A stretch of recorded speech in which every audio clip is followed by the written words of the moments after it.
নমস্কাৰ, আজি আমি অষ্টমমান শ্ৰেণীৰ অনুশীলনী 4.1 এই চতুৰ্ভুজ অংকন পাঠটিৰ প্ৰথম প্ৰশ্ন কৰিব লাগিছোঁ। 1 নম্বৰৰ আইটো চতুৰ্ভুজ ABCD য'ত AB সমান 4 সেন্টিমিটাৰ, BC সমান 6 সেন্টিমিটাৰ, CD সমান 5 সেন্টিমিটাৰ, DA সমান 5.5 সেন্টিমিটাৰ আৰু কৰ্ণ AC সমান 7 সেন্টিমিটাৰ হলে চতুৰ্ভুজটো অংকন কৰিব লাগে।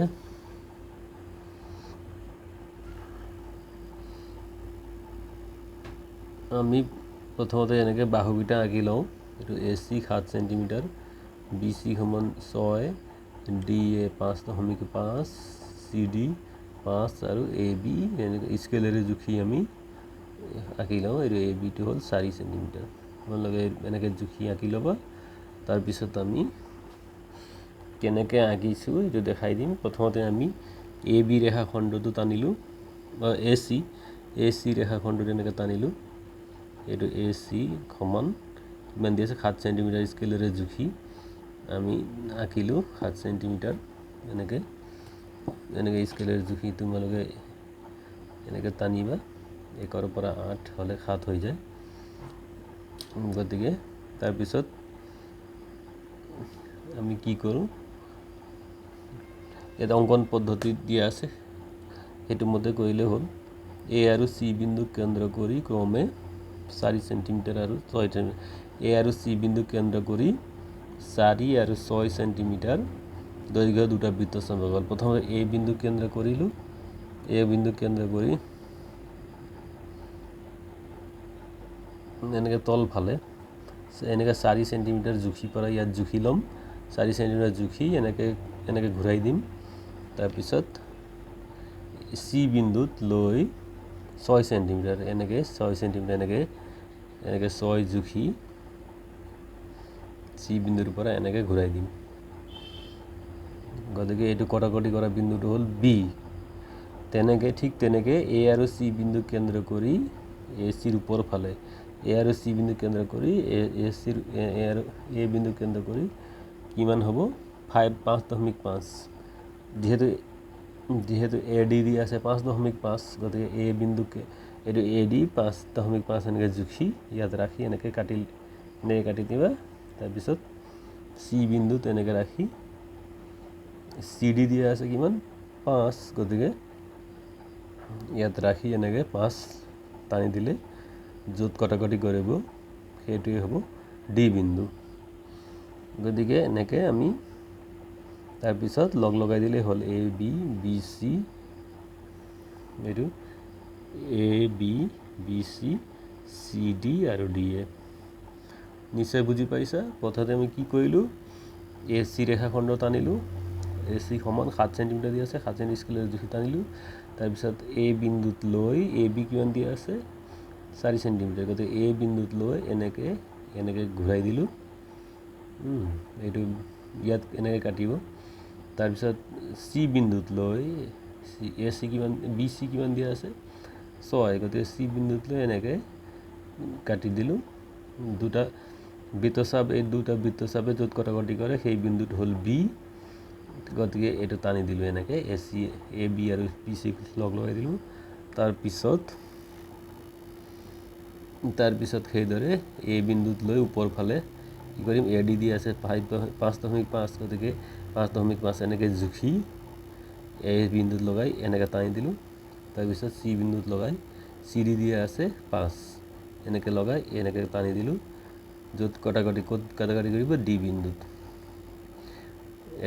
এটা বিন্দুত কটাকটি কৰিবই, সেই বিন্দুটোৱে নাম দিম D আৰু এইটো AD আৰু CD লগাই দিলোঁ। এনেকৈ আমি চতুৰ্ভুজ অংকন কৰিলোঁ। আৰু এইটো অংকন পদ্ধতিটো তলত দিয়া আছে, তোমালোকে এনেকৈ স্ক্ৰীনশ্বট মাৰি পঢ়ি ল'বা। নিশ্চয় বুজি পাইছা।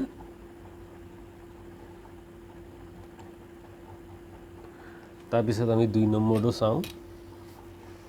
1ৰ 2টো I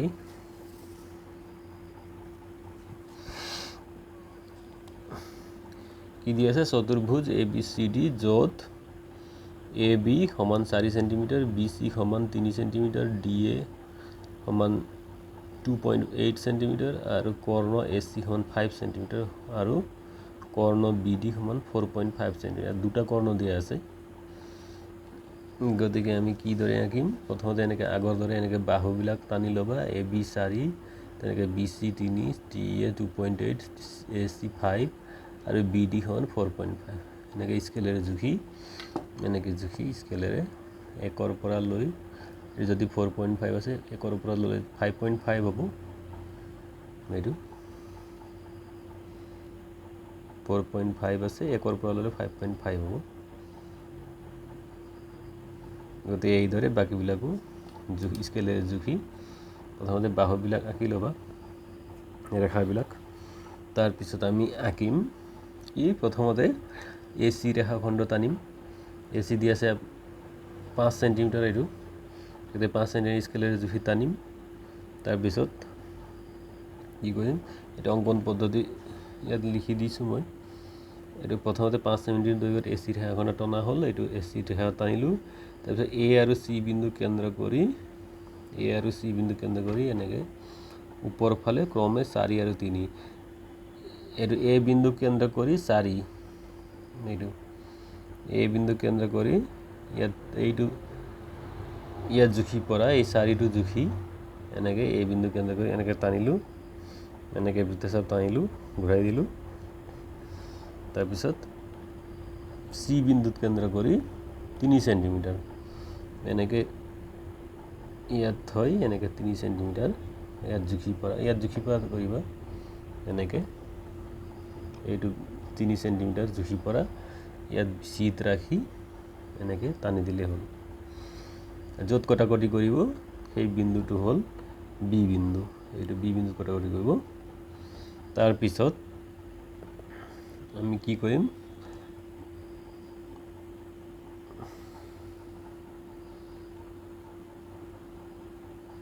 তাৰপিছত A আৰু B বিন্দু কেন্দ্ৰ কৰি কি কৰিম 2.8 আৰু 4.5 A বিন্দু কেন্দ্ৰ কৰি তলফালে AC তলফালে A বিন্দু কেন্দ্ৰ কৰি 2.8 ये 2.8 दिए আছে এইটো এনেকৈ জুখি পৰা 2.8 এইটো 2.8 এনেকৈ জুখি পৰা এই বিন্দুত থৈ এনেকৈ ঘূৰাই দিলে হ'ল 2.8 আৰু B বিন্দুৰ পৰা কি হ'ব 4.5 এইটো এনেকৈ 4.5 এনেকৈ B বিন্দুত থৈ এইটো হ'ল এইটো B বিন্দু থৈ এনেকৈ ঘূৰাই দিলে কি হ'ব এটা বিন্দুত কাটিব A বিন্দুত থৈ এনেকৈ বৃত্তচাপ টানিলোঁ কিমান হ'ল AD মানে 2.8 আৰু B বিন্দুত থৈ 4.5 এনেকৈ আঁকিলোঁ বৃত্তচাপ দুটা কি হ'ব এটা বিন্দুত কটাকটি কৰিব এই বিন্দুটোৰ নাম দিম D তাৰপিছত কি কৰিম এই ওপৰত AB BC লগাই দিলোঁ আৰু তলত AC আৰু CD আৰু BD লগাই দিলোঁ যেহেতু কৰ্ণ BDও আছে নহয় ইয়াত AC আছে BDও আছে গতিকে BD এনেকৈ লগাই দিলোঁ এইটো BD এইটো AD আৰু CD লগাই দিলোঁ ওপৰত AC আৰু BC লগাই দিলোঁ নিশ্চয় বুজিব পাৰিছা গতিকে এনেকৈ আমি চতুৰ্ভুজটো অঙ্কন কৰিম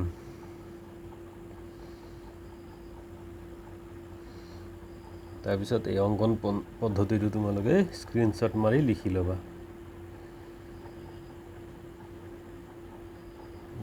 নিশ্চয় বুজিব পাৰিছা তাৰপিছত আমি 1 ৰ 3টো চাওঁ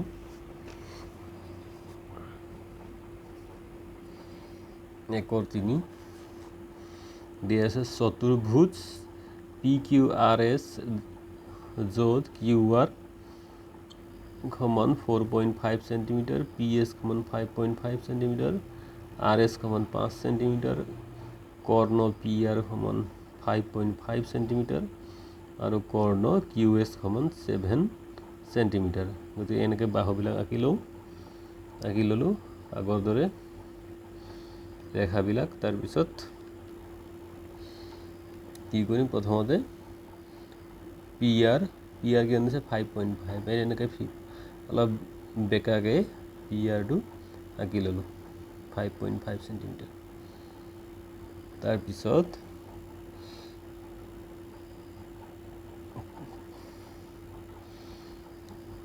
কি দি আছে পিএস দি আছে আৰু আৰএস দি আছে গতিকে পি আৰু আৰ বিন্দুৰ পৰা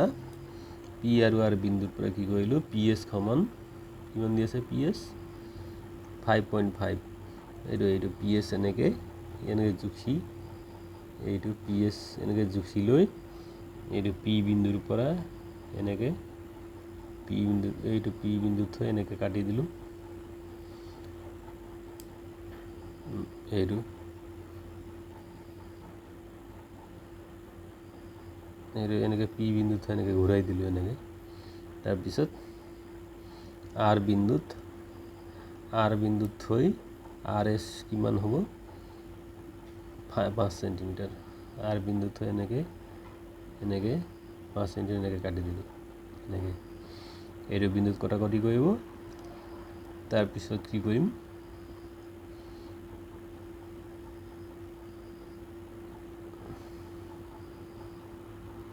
এই বিন্দুৰ পৰা এস বিন্দুৰ পৰা আমি কিউ এছৰ মান দি আছে যেহেতু 7 গতিকে এস বিন্দুৰ পৰা ইয়াত কিউ 7 সেন্টিমিটাৰ জুখি ইয়াত কিউ এছ এইটো 7 এনেকৈ এইটো 7 এনেকৈ জুখি পৰা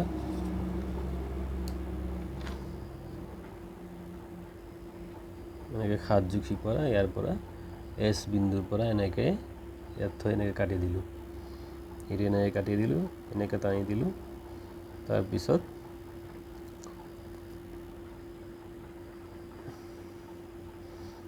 আৰু কি দি আছে কিউ আৰ সমান 4.5 গতিকে আৰ বিন্দুৰ পৰা এইটো কিউ আৰ বিন্দুৰ পৰা এনেকৈ 4.5 এনেকৈ জুখি পৰা এইটো কিউ আৰ এনেকৈ 4.5 জুখি আমি কি কৰিলোঁ এইটো আৰ বিন্দু থৈ এনেকৈ কাটি দিলোঁ আৰু প্ৰথমতে এছ বিন্দুৰ পৰা কিউ এছ ল'লোঁ কিমান 7 সেন্টিমিটাৰ তাৰপিছত আৰ বিন্দুৰ পৰা এনেকৈ কাটিলোঁ দুটা বৃত্তচাপে য'ত কটাকটি কৰে সেইটো হ'ল কিউ বিন্দু তাৰপিছত আমি কি কৰিলোঁ এই তলত পি এছ আৰ এছ লগাই দিলোঁ আৰু এইটো কিউ এছ যেহেতু দিয়া আছে গতিকে কিউ এছ লগাব লাগিব কৰ্ণ আৰু পি কিউ আৰু কিউ আৰ লগাই দিলোঁ গতিকে এনেকৈ আমি এটা চতুৰ্ভুজ পাম নিশ্চয় বুজিব পাৰিছা তাৰপিছত অংকন পদ্ধতিৰ তলত দিয়া আছে তোমালোকে চাই লোৱা